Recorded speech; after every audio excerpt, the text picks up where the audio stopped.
Bapak-bapak, ibu-ibu, saudara-saudara kaum muslimin rahimakumullah. Di dalam kehidupan kita sebagai seorang muslim, minimal 5 kali dalam sehari semalam kita mendengar seruan untuk mendirikan solat yang disebut azan. Ada kalimat menarik di dalam kalimat azan itu, yakni seruan hayya 'alal falah, marilah menuju kepada keberuntungan, marilah meraih kemenangan. Seruan ini adalah kecenderungan dari setiap manusia, apapun warna kulitnya. Artinya, setiap orang dalam hidup selalu ingin meraih dan mencari kemenangan. Kemenangan akan melahirkan kepuasan batin, dan kepuasan batin memberikan kebahagiaan. Sedangkan kekalahan melahirkan penderitaan batin, dan penderitaan batin menjerumuskan seseorang di dalam berbagai bentuk kerugian. Jikalau inilah seruan azan, maka masalahnya ialah apa yang menyebabkan kita meraih kemenangan. Al-Quranul Karim memberikan tuntunan dan ajaran kepada kita bahwa orang-orang yang memperoleh kemenangan itu tidak lain adalah orang-orang yang bertakwa. Hanyalah mereka yang bertakwa kepada Allah Subhanahu wa ta'ala pada akhirnya akan tampil sebagai pemenang. Lalu siapa orang yang bertakwa itu? Dijelaskan dalam awal-awal Al-Baqarah, orang yang bertakwa yang akan meraih kemenangan. Pertama, allazina yu'minuna bil ghaib, yaitu orang-orang yang beriman kepada yang gaib, percaya bahwa ada alam yang gaib, alam yang abstrak, alam yang tidak bisa dijangkau oleh salah satu daripada panca indera kita. Mereka percaya dan beriman kepada adanya malaikat, beriman kepada adanya iblis dan jin, beriman kepada adanya alam kubur, beriman kepada adanya alam mahsyar, beriman kepada adanya alam akhirat, beriman kepada adanya surga dan neraka. Beriman bukan cuma sekedar beriman dalam ucapan bibir saja, tetapi beriman yang nilai iman itu mampu mewarnai gerak dan gaya hidupnya. Iman yang meresap sampai ke tulang sumsum, kemudian memberikan dampak positif di dalam kehidupan manusia. Alam, kita tahu, adalah sesuatu yang selain Allah, dan Allah bukanlah alam. Apapun namanya selain daripada Allah, itu adalah alam. Alam pada hakikatnya terbagi menjadi dua. Ada alam syahadah, alam nyata, alam konkret, alam yang bisa dijangkau oleh salah satu indera kita. Kemudian ada alam ghaib, alam yang tidak bisa dijangkau oleh panca indera kita, alam metafisika, alam abstrak, alam yang wajib kita imani keberadaannya. Kita percaya bahwa malaikat itu ada, kita percaya kepada jin, bahwa jin itu ada, kita percaya kepada adanya iblis dan setan. Bukan percaya kepada iblis dan setannya, percaya bahwa iblis dan setan itu ada. Itu termasuk salah satu daripada sifat orang yang bertakwa kepada Allah. Saudara-saudara kaum muslimin rahimakumullah, kecenderungan pembangunan yang lebih bersifat materialistis biasanya menggeser aspek kehidupan rohani. Orang berpikir empiri, dan dalam pola pikir yang demikian, maka alam gaib tidak lagi mendapat perhatian. Aspek kehidupan yang bersifat rohaniah malah mulai ditinggalkan. Akibatnya terjadilah kepincangan di dalam kehidupan kita. Pernah ada satu pengalaman pribadi dalam perjalanan kembali ke tanah air. Dalam pesawat di sebelah kanan saya duduklah seorang Jerman namanya Heiner Simonsen. Iseng saya ajak kenalan, saya ajak ngobrol, saya tanya dia. Saya bilang, Mas Heiner ini, kalau pesawat yang kita tumpangi ini jatuh ke bawah, kira-kira apa yang bakal terjadi, Mas? Dia bilang, kita semua akan mati. Begitu? Iya. Oke. Apa itu mati? Tanya saya. Dia bilang, untuk tahu apa itu mati, kita harus tahu lebih dahulu apa itu hidup. Saya pikir nih bule bisa ngomong juga. Baiklah, kata saya. Apa hidup menurut Anda itu? Oh, hidup itu dia bilang, kalau seluruh anggota badan kita bekerja secara normal, paru-paru memompa darah secara normal, jantung berdetak secara normal, sel-sel tubuh bekerja secara fit, dan organisme tubuh hanya mau bekerja secara normal, dia bilang, kalau kita memberi makan yang cukup, menu yang teratur, dan gizi yang lengkap. Saya bilang, kesimpulannya apa, Ner? Dia jawab, hidup adalah dari tangan ke mulut. Life is from the hand to the mouth, kata dia. Hidup adalah dari tangan ke mulut. Jadi masalah hidup tidak lebih daripada masalah isi perut. Orang pergi pagi, pulang sore, peras keringat, banting tulang, perut yang dibelain. Saya bilang, you are wrong. Sampean salah, Ner. Kamu orang Islam bukan? Bukan. Pantas. Kenapa saya salah? Dia bilang, ya jelas salah. Salahnya di mana? Kamu ini manusia.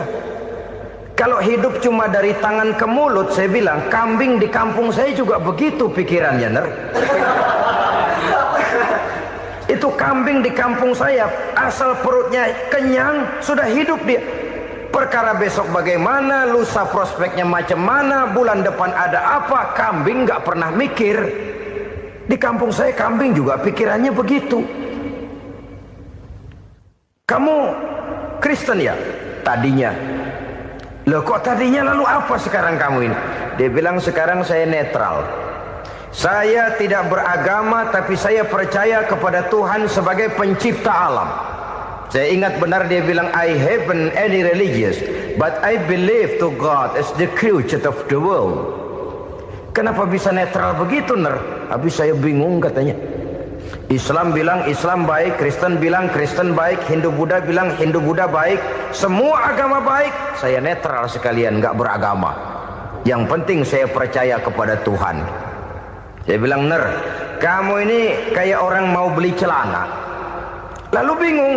Yang satu bilang Levi's bagus, yang satu bilang Blue Jean hebat, yang satu bilang Wool England hebat. Celana ini hebat, celana itu bagus, celana ini hebat. Semua celana bagus, kamu bingung. Akhirnya netral, tidak pakai celana. Itu juga salah. Saya pikir-pikir, kemudian saya melihat bahwa dua pola berpikir Heiner ini nampaknya sudah mulai menggejala di lingkungan masyarakat bangsa kita.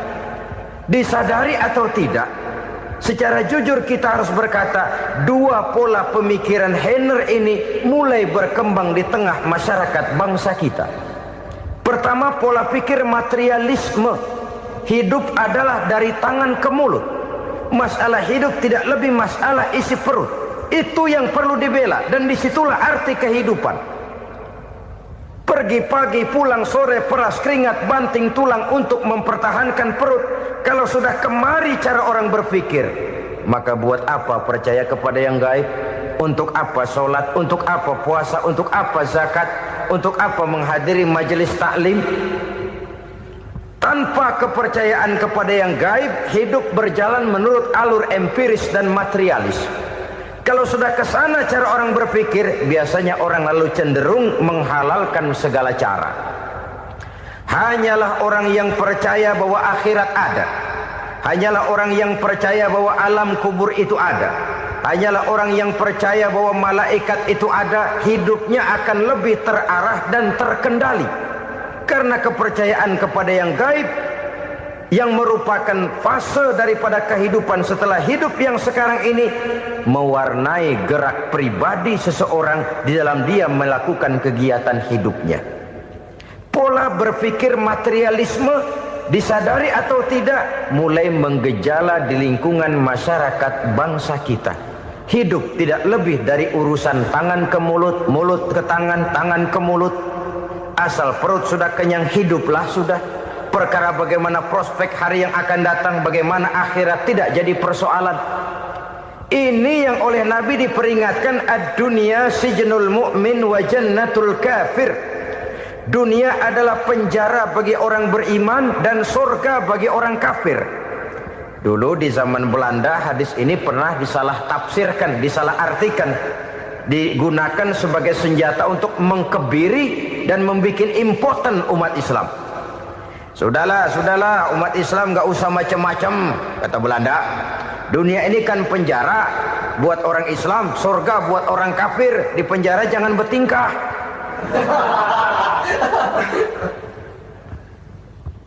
Pengertiannya tidak begitu.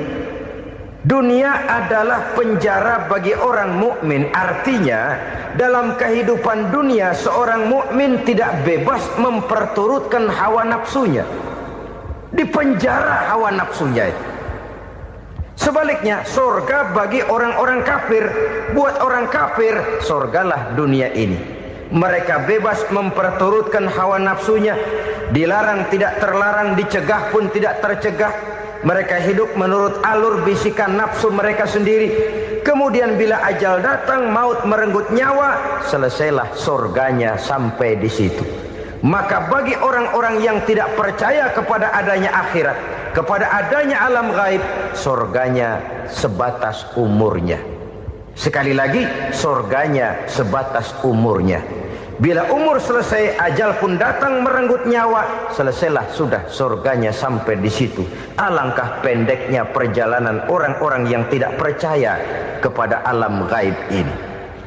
Bagi kita mukmin, jikalau kita mampu memenjarakan hawa nafsu, kita bisa bahagia di dunia ini. Dan Islam memang tidak menyuruh kita sengsara di dunia. Raih dunia, kejar dunia, gapai dunia sebagai alat untuk mencapai kebahagiaan di akhirat nanti.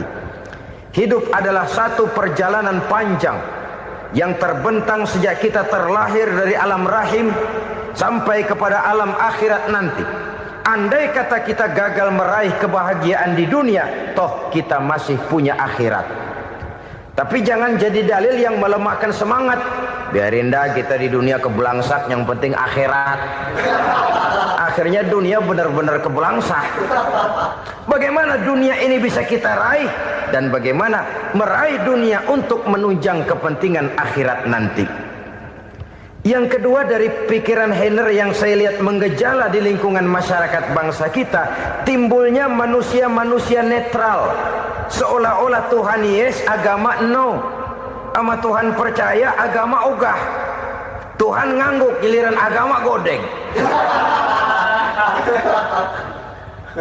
Padahal hampir dalam setiap ayat dalam Quran, kata-kata amanu biasanya bergandeng dengan wa amilus sholihat. Iman dan amal soleh. Ini sebagai isyarat Tuhan dan agama jangan pernah dipisah-pisah. Apabila kita bertuhan, maka kita harus beragama. Apabila kita beragama, maka agama itu harus bersumberkan dari Tuhan yang kita imani itu. Tidak mungkin kita pisah, Tuhan yes, agama no. Sama Tuhan percaya tapi agama bikin sendiri. Sembayangnya cukup bengong 2 jam madep ngulon.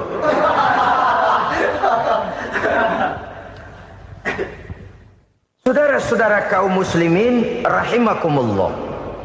Jadi dengan demikian, agama yang kita akui merupakan unsur mutlak di dalam pembangunan sekarang ini, merupakan bagian dari kehidupan yang menuntun kita bahwa di balik alam nyata ini, di balik alam syahadah ini ada alam gaib.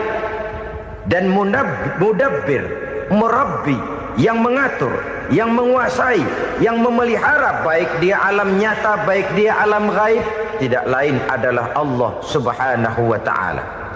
Di sana ada satu super power, satu maha kekuatan yang kita perlu bersandar kepadanya.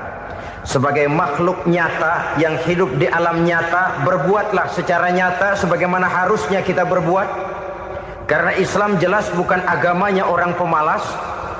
Islam jelas bukan agamanya orang yang mengajarkan setelah selesai sholat boleh duduk, nggelenggem ayam-ayam, ndelohom, menghitung bintang di langit sambil menunggu keajaiban. Tidak.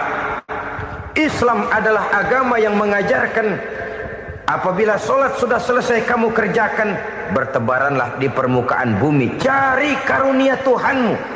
Jangan hidup berpangku tangan menunggu keajaiban. Karena hidup bukan undian. Jangan berharap untung besar tanpa mau peras keringat. Tapi di sebalik itu toh kita juga harus yakin bahwa di sisi usaha nyata yang kita lakukan ada satu super power, satu maha kekuatan gaib yang menentukan berhasil dan tidaknya usaha kita. Kepercayaan kepada hal semacam inilah yang mendorong kita untuk mempunyai sandaran vertikal, agar jikalau usaha ini berhasil, kita tidak lupa diri dan lupa daratan. Jikalau usaha ini gagal, kita tidak putus asa dan buruk sangka, tidak cupik pandangan dan sempit hati, tapi mampu melihat persoalan dengan kacamata putih sambil husnuzon kepada Allah Subhanahu wa ta'ala. Kita percaya malaikat itu ada. Ada yang namanya Raqib dan Atid, mengawasi gerak hidup kita sampai kepada gerak hati kita. Ini memberikan sugesti agar kita berhati-hati. Tidak sejengkal tanah pun kita bisa berlindung dari pengawasan Raqib dan Atid. Ada Munkar Nakir yang akan menyoal kita di alam kubur. Ada malaikat Malik, penjaga neraka. Ada malaikat Ridwan yang menjaga surga.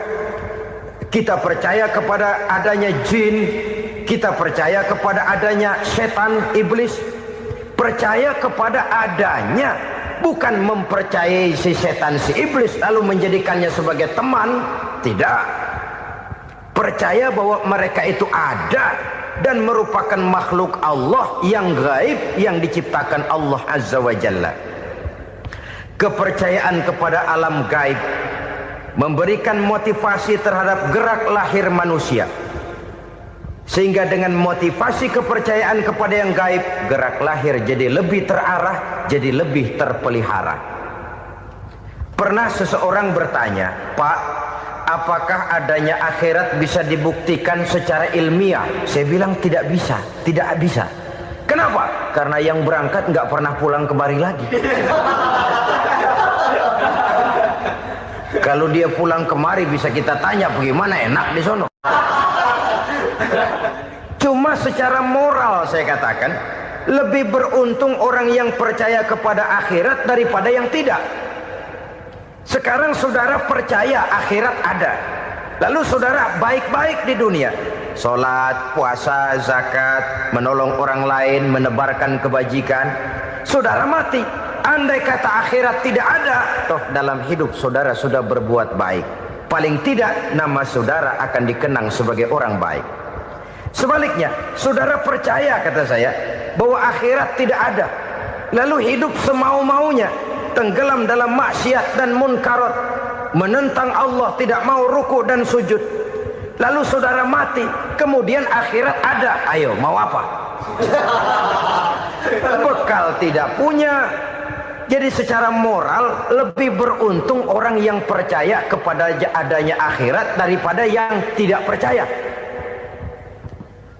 Dan itu alam gaib yang tidak bisa dibuktikan secara eksat. Jangankan untuk membuktikan seperti itu, dalam kehidupan sehari-hari saja yang kita rasakan tidak selalu berbentuk toh. Angin, bagaimana sih bentuknya angin? Kita tidak tahu. Merah, buktinya kalau dikerok merah. Yang merah itu kulit, yang kulit kita bukan anginnya. Sakit, rasa sakit itu ada, tapi bagaimana bentuk sakit kita nggak pernah tahu. Kalau kita makan cabai pedas, bagaimana bentuk pedas itu tidak ada, tapi rasa ada. Bentuk pedas hijau, cabainya bukan pedasnya. Tidak semua yang kita rasakan bisa kita gambarkan dalam bentuk yang konkret. Oleh karena itu, sekali lagi bahwa kepercayaan kepada alam yang gaib mampu memberikan satu sugesti yang menata kehidupan seseorang lebih lurus, lebih terarah, dan lebih terkendali. Maka wajar kalau kepercayaan kepada yang gaib mengantarkan seseorang untuk meraih kemenangan. Kenapa? Dia percaya kepada yang gaib, bahwa akhirat ada, bahwa alam kubur ada, bahwa pertanggungan jawab itu ada. Maka dia lalu tidak hidup saenae udele dewe, itu loh. Tidak hidup menurut seleranya sendiri, terarah, teratur. Ini cirinya yang pertama. Orang bertakwa yang akan meraih kemenangan, mereka beriman, mereka percaya kepada yang gaib. Bahkan hal-hal konkret saja selalu berangkat dari yang gaib. Saudara-saudara, para remaja, para pemuda sekarang ini tidak pernah tahu toh siapa yang akan jadi teman hidup saudara. Kita bisa saja ngerancang, mentargetkan, tapi toh akhirnya yang namanya jodoh bukan kekuasaan kita. Rezeki di luar kemampuan kita. Begitu juga ajal, maut, jodoh, ajal adalah contoh-contoh konkret bahwa pada akhirnya yang gaiblah yang menentukan. Bertahun-tahun ngelancong, emang jodoh seret, nggak jadi.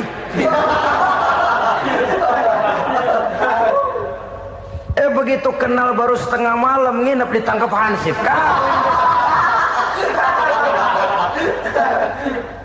Hal-hal semacam itu kadang-kadang kita berpikir suuzon, gilet, perempuannya cakep banget, lakinya rebek amat.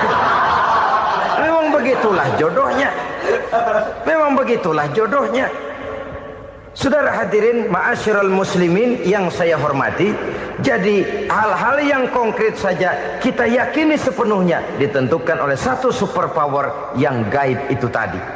Dari sanalah segala ketentuan itu berangkat dan kesanalah segalanya akan kembali. Maka kepercayaan kepada yang gaib meluruskan gerak hidup seseorang dan itu akan mengantarkan dia kepada meraih kemenangan. Satu. Yang kedua, wa yuqimuna shalah. Orang bertakwa yang akan meraih kemenangan itu adalah orang-orang yang mendirikan sholat. Kenapa sholat mengantarkan orang untuk meraih kemenangan? Yang jelas, inna sholata tanha anil fahsya'i wal munkar. Sholat mampu mencegah manusia dari perbuatan keji dan munkar.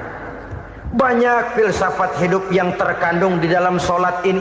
Sejak kita wudhu sampai kita menghadap ke arah kiblat, sampai kita melakukan gerak-gerak sholat, bacaan-bacaan yang ada di dalam sholat, lalu sampai kepada mengucapkan salam. Banyak filsafat hidup yang terkandung di dalam sholat. Umpamanya saja, setelah takbiratul ihram mulai kita dengan sholat dalam posisi berdiri, diajarkan dalam kitab-kitab fikih agar kita melihat ke arah tempat sujud. Ini kan filsafat kehidupan. Kalau kamu sholat dalam posisi berdiri, lihat tempat sujud. Jangan sholat mata jelalatan, sebab nanti bisa mengurangi kekhusyuan. Jadi wajar kalau yang dikatakan bahwa yang paling afdol adalah shaf yang di depan. Kenapa? Secara harfiah pengertiannya akan lebih mengundang kekhusyuan. Kenapa? Kalau kita di shaf paling depan di masjid umpamanya paling banter kita lihat tembok. Tapi kalau kita shaf di tengah atau di belakang, orang-orang di depan kita pun akan kelihatan. Yang bajunya loreng, yang bajunya genggang, yang bajunya macam-macam. Kita lihat, kadang-kadang kita pikirin, ada yang bajunya bolong. Kita sholat tapi dalam hati, ini orang bajunya robek yang nggak tahu apa. Ada saja hal-hal yang mengusik kekhusyuan kita. Oleh sebab itu diajarkan dalam posisi berdiri, lihat, arahkan pandangan matamu kepada tempat sujud. Ini kan filsafat kehidupan. Maksudnya apa? Kalau lagi diri lihat dong tempat sujud. Kalau udah di atas ingat dong sama yang bawah. Kalau sudah tinggi ingat dong dari mana kamu berangkat. Kalau sudah berkuasa bantu dong yang lemah. Kalau sudah kaya santuni dong yang miskin. Kalau sudah alim bimbing dong yang awam. Ini filsafat kehidupan. Dalam posisi berdiri kau lihat tempat sujud. Ini akan melahirkan kepekaan sosial di mana seseorang mau tahu kepada orang lainnya. Bagaimanapun kaya kita, tinggi pangkat dan jabatan kita, jikalau hidup hanya untuk kepentingan perut sendiri saja, rasanya belum membawa manfaat di dalam kehidupan kita. Tapi efek yang tertinggi sesungguhnya, solat mencegah manusia dari perbuatan keji dan munkar.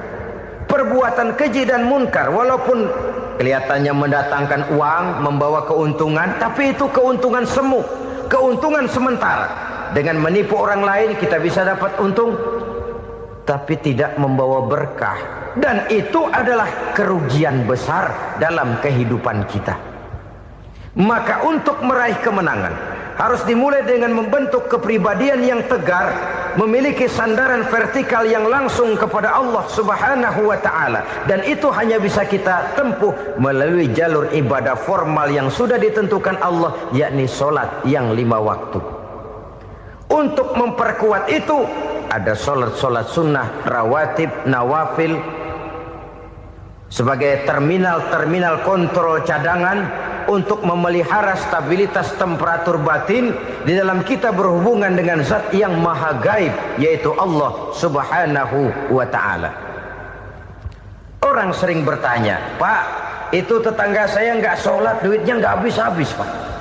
Nggak sholat tapi mobilnya tambah terus. Nggak sholat tapi usahanya makin maju. Tapi di sisi lain ada orang yang rajin sholat, rezekinya butak bener. Anaknya mana kurus, mana korengan.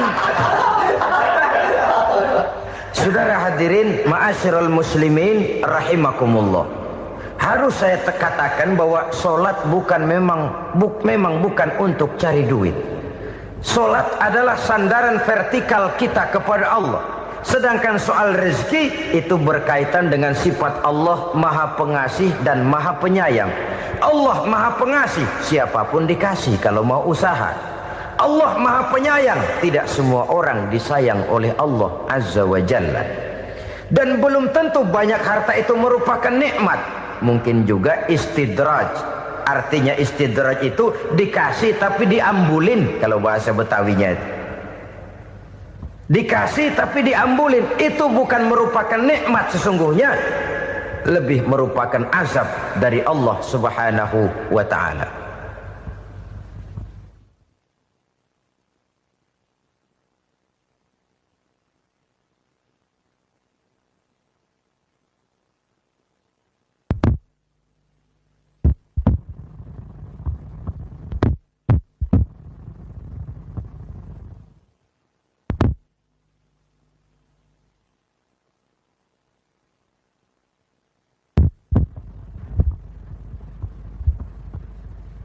Agama mempunyai sistem solat, dan kita umat Islam telah dituntun oleh Allah Subhanahu wa ta'ala yang wajibnya 5 kali dalam sehari semalam mendirikan solat, dan itu tentu berada dalam jangkauan kemampuan manusia.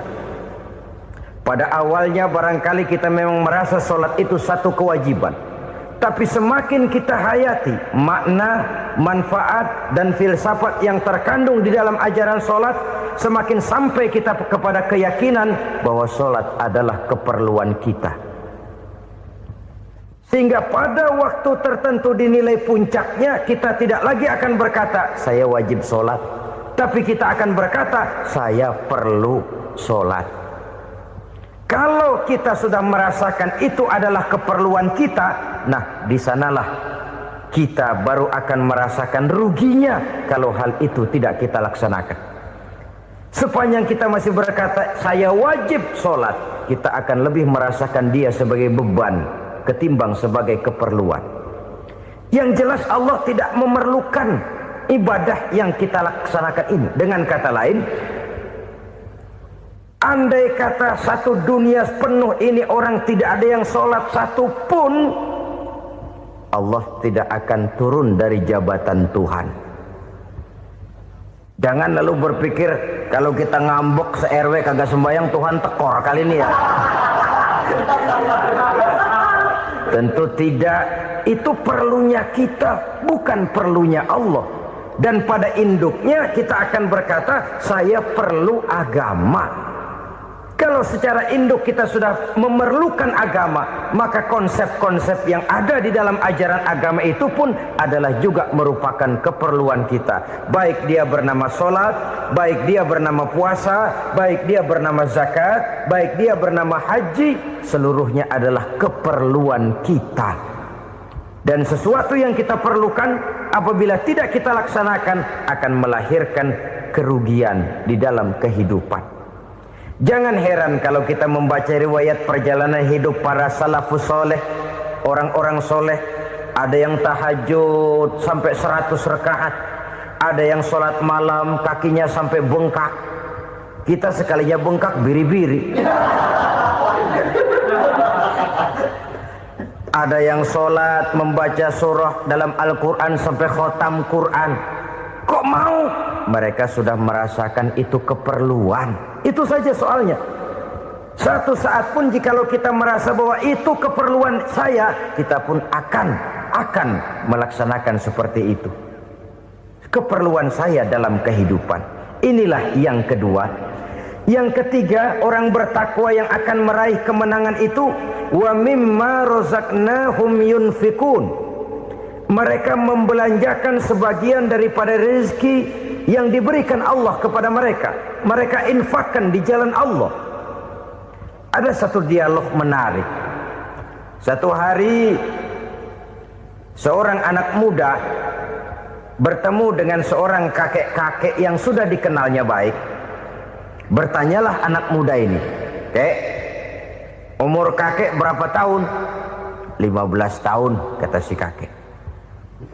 "Anak kakek berapa orang?" 1. "Harta kakek berapa banyak?" 15 juta.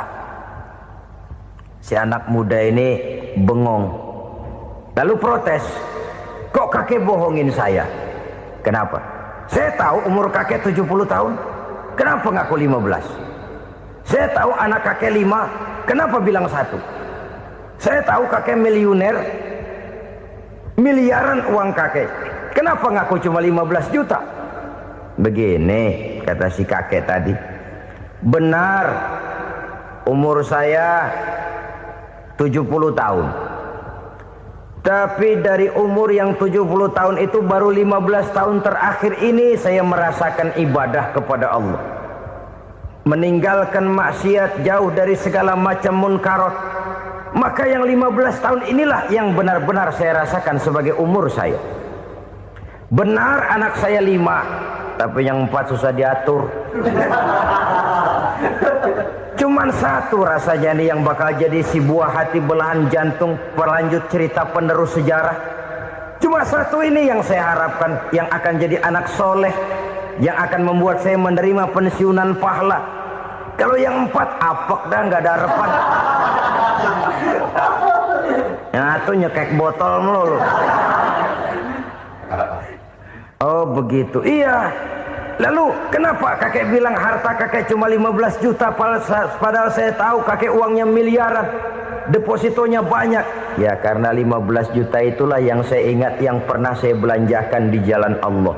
Saya merasa itulah harta saya yang sebenarnya. Yang miliaran yang saya simpan di bank kelak, kalau satu saat saya mati akan jadi rebutan di antara anak-anak saya.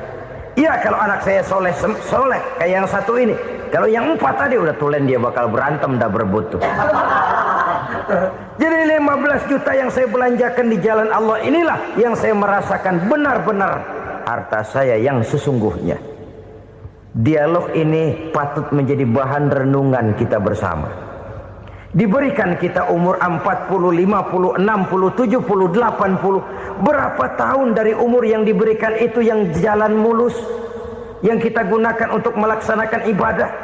Banyak harta kita simpan di bank, di lemari, di dompet, di tas. Tapi berapa yang sudah kita depositokan di jalan Allah yang akan menemani kita di hari kita kembali nanti? Maka orang bertakwa yang akan meraih kemenangan, wa mimma razaqnahum yunfikun, mereka membelanjakan sebagian dari rezeki yang diberikan Allah di jalan Allah Subhanahu wa ta'ala. Ma'asyiral muslimin rahimakumullah. Zahirnya memang kita memberikan kepada orang lain, tapi hakikatnya kita menyimpan untuk diri kita sendiri. Kita memberikan kepada yatim piatu 25.000. Zahirnya kita memberikan si yatim, hakikatnya kan kita cuma nyimpan. Saya berikan, titip kepadamu, ini untuk saya di akhirat. Kau boleh belikan baju, kau boleh belikan untukmu makan, kau boleh bayarkan sekolahmu. Ini untuk saya. Hakikatnya kita nyumbang masjid 1 juta, zahirnya kita berikan kepada panitia masjid, tapi hakikatnya kan cuma titip 1 juta ya, untuk saya di alam kubur nanti. Silahkan kau boleh belikan semen, ini uang, belikan besi, belikan pasir. Saya cuma sekedar titip untuk kepentingan saya. Hakikatnya kita cuma sekedar menitip. Sebagaimanapun pada hakikatnya, apapun yang kita miliki dalam kehidupan kan cuma sekedar hak guna pakai, bukan hak milik mutlak. Harta kita, rumah kita, kendaraan kita, kebun kita, pabrik kita, hak guna pakai saja. Hak milik mutlak cuma untuk Allah Subhanahu wa ta'ala. Saudara-saudara kaum muslimin rahimakumullah. Ini yang ketiga. Kemudian yang keempat, orang-orang bertakwa yang akan meraih kemenangan, allazina yu'minuna bima unzila ilaika. Mereka yang beriman, mereka yang percaya kepada apa yang telah diturunkan kepadamu Muhammad, ay Al-Quran, yakni Al-Quranul Karim. Setelah percaya kepada yang gaib, mendirikan solat, kemudian menginfakkan sebagian dari rezeki yang diberikan Allah, mereka juga lalu percaya kepada yang diturunkan terhadap Nabi, yaitu tidak lain Al-Quranul Karim. Sekali lagi di sini, percaya bukan hanya sekedar percaya saja, tetapi percaya lalu menjadikan Al-Quran itu sebagai pedoman hidup. Sebab memang Al-Quran itu adalah GBHM, garis-garis besar haluan muslim. Apa yang harus kita lakukan, apa yang harus tidak kita lakukan, bagaimana mestinya kita bertingkah laku dan berbuat, seluruhnya tercantum di dalam Al-Quranul Karim. Itu sebabnya ketika satu hari Aisyah ditanya bagaimana akhlak Rasul, beliau menjawab, kana Rasulullah sallallahu alaihi wasallam khuluquhul Quran. Akhlak daripada Rasulullah tidak lain adalah Al-Quran. Jawaban simpel ini memberikan gambaran bahwa keseluruhan daripada konsepsi Quran sudah diterjemahkan dalam kehidupan Rasulullah sallallahu alaihi wasallam. Karena kita tahu akhlak adalah keseluruhan dari gerak hidup manusia. Sejak ia berpribadi, berumah tangga, bertetangga, bermasyarakat, sampai kepada berbangsa dan bernegara, Al-Quran tetap memberikan sentuhan nilainya. Oleh karenanya, orang-orang yang bertakwa adalah orang-orang yang menjadikan Al-Quran sebagai pedoman dalam kehidupannya. Dan kita yakini Al-Quran diturunkan kepada Nabi Muhammad bukan merupakan produk Nabi Muhammad. Isi dan redaksinya langsung dari Allah Subhanahu wa ta'ala. Kemudian cirinya yang kelima, orang bertakwa yang akan meraih kemenangan itu, wa ma unzila min qablika. Tidak hanya sekedar percaya kepada yang diturunkan terhadap Nabi Muhammad, yaitu Al-Quran, mereka juga percaya kepada apa yang pernah diturunkan kepada para nabi, kepada para rasul sebelum Nabi Muhammad. Percaya kepada adanya suhuf, percaya kepada adanya Taurat, percaya kepada adanya Injil, percaya bahwa Allah dahulunya sudah menurunkan Taurat kepada Musa, percaya bahwa Allah sudah menurunkan Injil kepada Isa, percaya Injil ada, Taurat ada, diturunkan Allah untuk Isa dan Musa, tetapi tidak wajib mengamalkannya karena kita sudah diberikan Al-Quranul Karim. Ini yang perlu saya garis bawahi. Kita percaya Allah telah menurunkan Injil dahulu kepada Isa. Kita percaya bahwa Allah telah menurunkan Taurat dahulunya kepada Nabi Musa. Kadang-kadang ini dijadikan dalih, dikacaukan pengertiannya. Quran saja mengajarkan bahwa orang yang bertakwa harus percaya kepada Injil, maka pakailah Injil. Apalagi kalau ayat sebelumnya ditilap, dihapus, dihilangkan, Injilnya yang ditekankan, maka akan terjadilah penekanan yang salah arah. Karena salah arah akhirnya bisa merusak dan menghancurkan akidah. Ketika Rasul suatu saat pernah ditanya orang, "Ya Rasul, bagaimana sikap kita sebagai muslim terhadap Injil yang ada sekarang?" Beliau menjawab, "La tukadzibuhu jami'an wa la tusaddiquhu jami'an." Jangan didustakan seluruhnya, jangan juga dibenarkan semuanya. Artinya, ini sudah merupakan gambaran dari Rasul bahwa dalam Injil yang ada sekarang masih ada ajaran-ajaran tauhid yang dibawa oleh Nabi Isa dan diajarkan kepada umatnya. Tapi juga dalam Injil yang sekarang ini sudah terkena intervensi dan investasi manusiawi. Karena itu Rasul menyimpulkan, la tukadzibuhu jami'an wa la tusaddiquhu jami'an. Jangan didustakan semua, jangan dibenarkan seluruhnya. Kita memang percaya Allah telah menurunkan Injil kepada Nabi Isa dulu, tapi kita tidak wajib mengamalkan Injil. Kita percaya Allah telah menurunkan Taurat kepada Nabi Musa, tapi kita tidak wajib mengamalkan kitab ajaran Taurat. Yang wajib kita percayai dan kita amalkan hanyalah Al-Quranul Karim. Kenapa? Oleh karena baik yang ada di dalam Taurat, baik yang ada di dalam Injil, tentu tercakup di dalam Al-Quran sebagai kitab terakhir yang diturunkan oleh Allah Subhanahu wa Ta'ala. Dan itu wajar. Kalau seorang pejabat mau mengeluarkan satu keputusan baru, tentu dia harus meninjau keputusan-keputusan lama. Andai kata dianggap tidak berlaku, dianggap tidak relevan lagi, maka keputusan-keputusan lama itu tentu sudah dianggap tidak berlaku. Sebagian daripada aturan-aturan dalam keputusan lama yang masih dianggap relevan tercantum dalam keputusan baru yang wajib diamalkan. Begitulah hubungannya antara Al-Quran, Taurat, Zabur, dan Injil. 4 kitab samawi yang diturunkan Allah masing-masing kepada Zabur untuk Nabi Daud, Taurat untuk Nabi Musa, dan Injil untuk Nabi Isa alaihi wassalatu wassalam. Ketiga-tiga kitab itu kita percayai adanya. Kita yakini Allah telah menurunkan Zabur, Taurat, dan Injil. Tapi kita tidak wajib mengamalkannya. Yang wajib kita mengamalkannya sekarang ini tidak lain hanyalah Al-Quranul Karim saja. Karena ia mencakup apa yang ada di dalam Zabur, apa yang ada di dalam Taurat, dan apa yang ada di dalam Injil. Keotentikannya bisa dipertanggungjawabkan.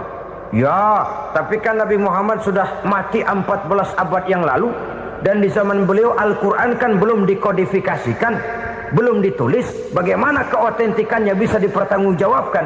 Mudah saja.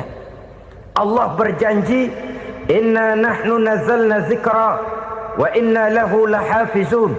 Kami yang menurunkan Al-Quran dan kami yang akan menjaga dan memeliharanya. Allah turunkan Quran, Allah menjaganya. Bagaimana cara Allah menjaga Al-Quran itu? Banyaknya orang-orang yang hafaz Al-Quran. Hafaz Al-Quran 30 juz, 114 surah, 6.666 ayat. Sehingga jangankan satu kata, Jangankan satu ayat, satu kalimat saja berubah, sudah akan timbul reaksi dan mudah dimengerti. Kenapa? Banyak orang-orang yang hafaz Al-Quran. Sedangkan pada setiap akhir tahun biasanya malaikat Jibril selalu mengadakan checking terhadap ayat-ayat yang diturunkan pada waktu itu.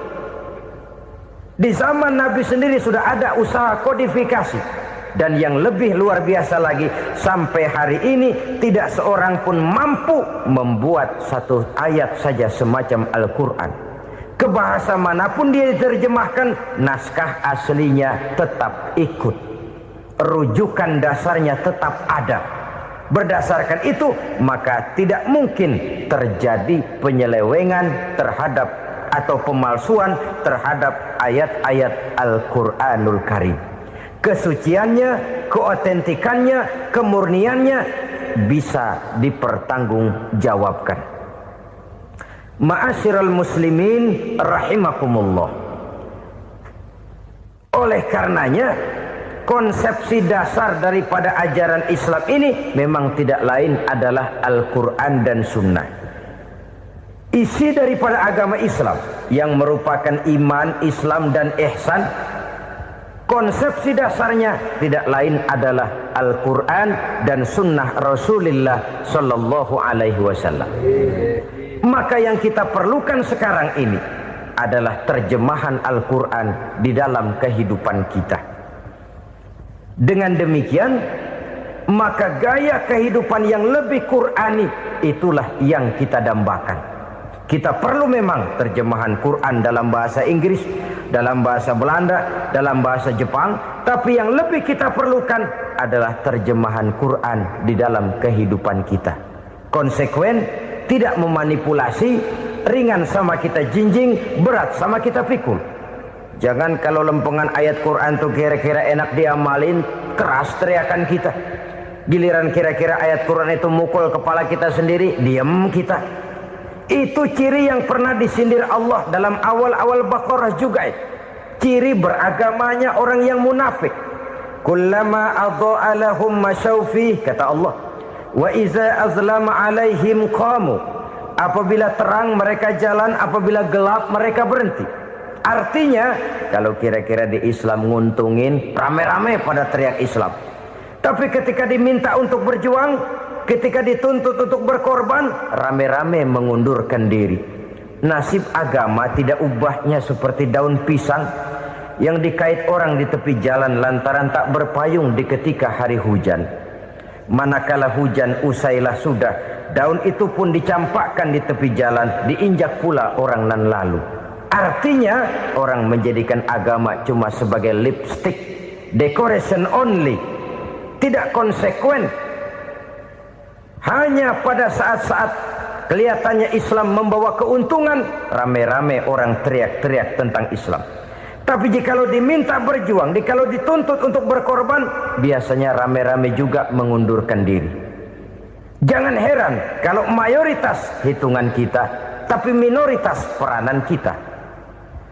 Kuantitas kita dalam jumlah, tapi dalam kualitas kita lebih sering jadi penonton daripada jadi pemain. Padahal itu sangat tidak boleh terjadi.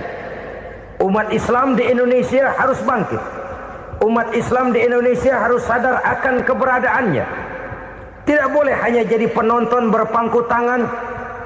Karena memang agama kita juga mengajarkan untuk konsekuen di dalam menjabarkan ajaran-ajaran daripada agama kita. Kita sering jatuh menjadi umat yang lemah oleh karena kita ini tidak pandai menggalang kebersamaan yang diakibatkan tidak konsekuennya kita. Diistilahkan bahwa umat Islam di dalam menggalang kebersamaannya itu harus seperti orang main sepak bola. Saudara-saudara kan tahu orang main sepak bola itu. Orang main sepak bola, kalau pertandingan belum dimulai sih silakan saja kumpul di luar lapangan, atur strategi yang baik. Tapi kalau pertandingan sudah dimulai, turun ke lapangan hijau, jangan kumpul terus.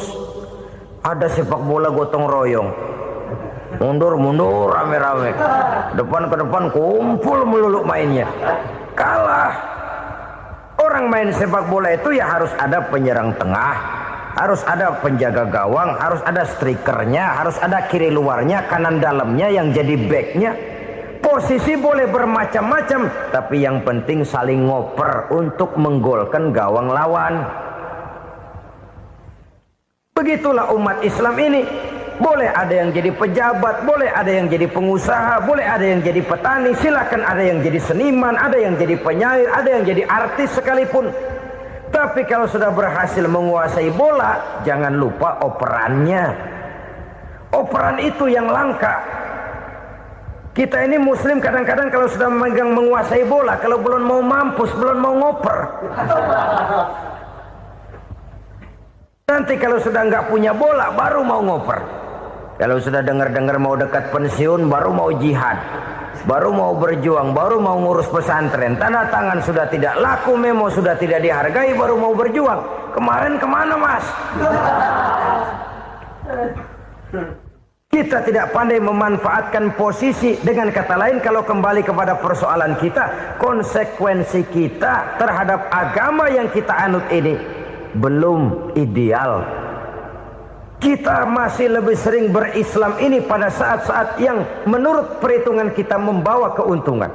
Tapi kalau diminta berjuang, dituntut berkorban, yang itu pun hakikatnya adalah untuk kepentingan kita juga.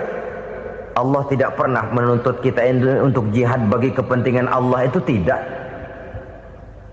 Berjuang menegakkan agama Allah, apakah untuk kepentingan Allah? Tidak. Untuk kepentingan kita. Sebab nilai-nilai jihad itu pada akhirnya akan membawa kita kepada satu kebahagiaan. Setidaknya kalau tidak di dunia, tentu di akhirat sebagai syahid. Oleh karena itu, pada bagian akhir ini saya ingin mengajak, marilah kita konsekuen. Sekali kita berkitabkan Al-Quranul Karim, mari dia kita jadikan pedoman. Jangan cuma kita jadikan sebagai penghias dinding, pelengkap rumah, bahwa di rumah kita ada Al-Quran, tapi yang baca kecoa. Habis pada bolong tuh Quran. Yang penting kan punya Quran. Ditaruh di pintu rumah. Biar apa? Biar kuntilanak kagak masuk katanya. Ya apa itu nasib Quran, cuma kerjanya jaga pintu, ngusir kuntilanak, ngusir memedi. Bagaimana kita hidup menurut tuntunan Al-Quran? Kadang-kadang tidak pernah menjadi masalah bagi kita. Maka bagaimanakah Al-Quran akan mungkin membawa keberkahan dalam hidup kalau ajarannya kita injak-injak dalam keseharian kita?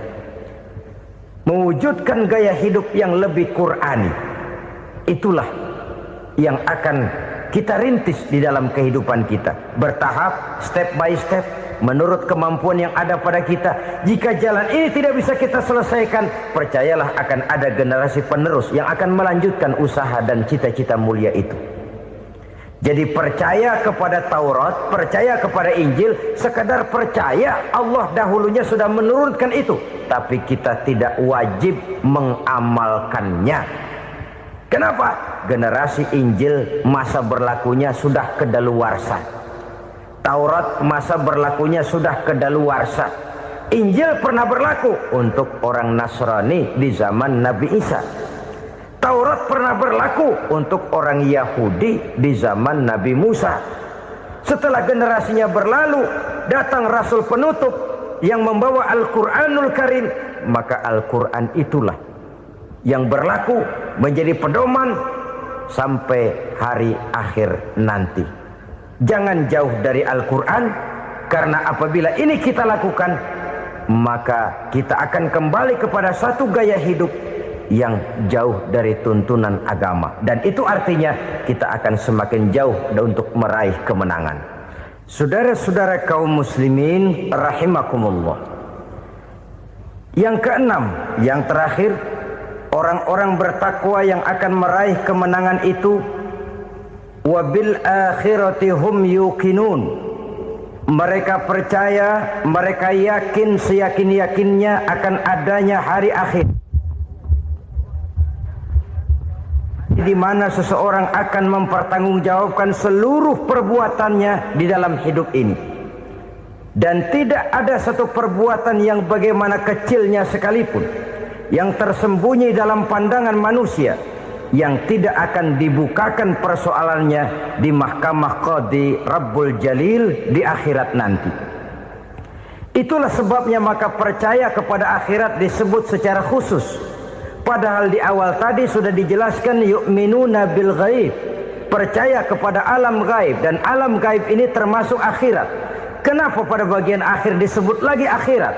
Karena ternyata bahwa kepercayaan kepada adanya akhirat merupakan induk dari kepercayaan terhadap adanya malaikat, setan, jin dan lain sebagainya, dan akan lebih memberikan sugesti dalam kehidupan manusia untuk meluruskan gerak hidupnya. Jikalau satu saat tergerak hati akan berbuat kejahatan, ingin mencuri, sadarlah, awas ada akhirat.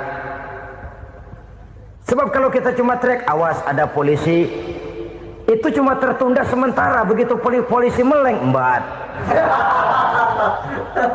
Kalau kita ingin berbuat jahat cuma berteriak awas ada hansip, cuma sementara hansip itu ada.